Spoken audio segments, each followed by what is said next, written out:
I remember standing outside the dressage arena one day after a test. I had already taken care of my horse, so I wasn't thinking about my horse.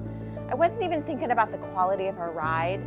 I wasn't thinking about whether we had become more connected than we were 6 months ago. I was waiting for a number, a score, a stranger's opinion written on a sheet of paper. And the ridiculous thing is that I already knew how I felt about the ride.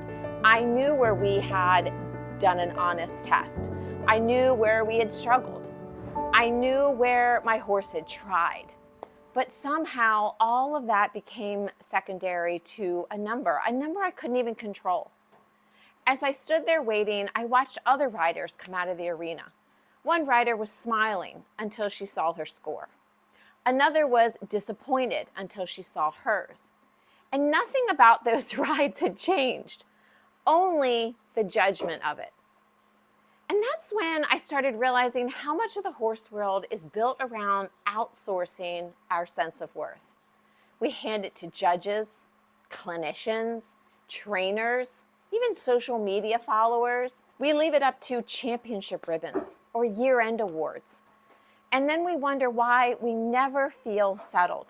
Because no matter how much validation arrives, it never stays. There's always another show, another score, another person to impress, another standard to meet. And in this world, I always say we're only as good as our last test. But the horses don't seem particularly interested in any of it.